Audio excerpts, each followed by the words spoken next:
koní, jak jinak. A jdeme na to.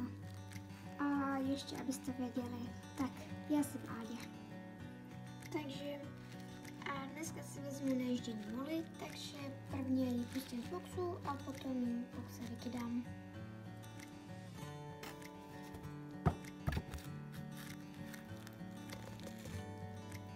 Teďka Molly nechám na pás, mezi tím třeba budu kydat. A potom si nanosím čištění a tak dále.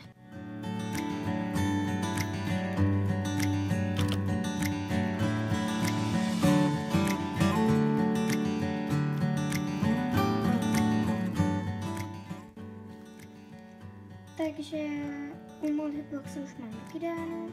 Boxík jsem ještě zavřela, abych tam nanosila koně. A teďka si dojdu pro sedlo.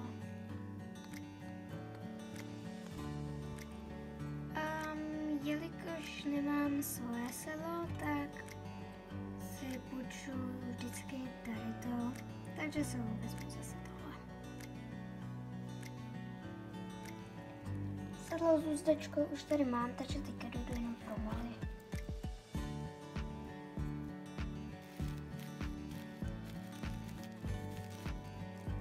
Takže Molly už mám tady a teďka už jdu čistit.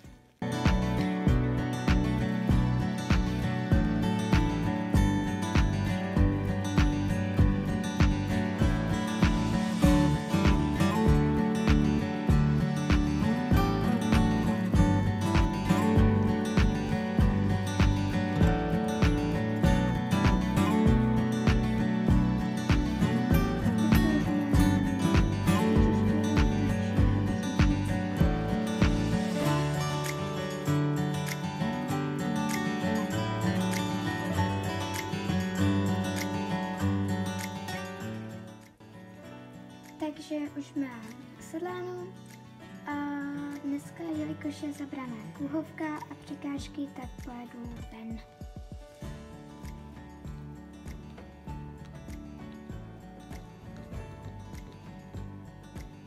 Takže jelikož už jsem mimo venč, tak na moje nasednu a už pojedu.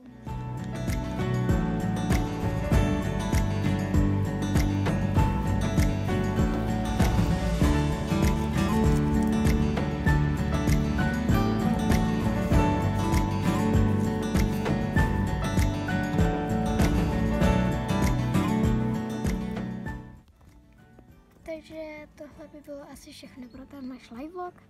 Doufám, že se vám líbil a děkuji za zhlédnutí. Tak se mějte hezky a ahoj.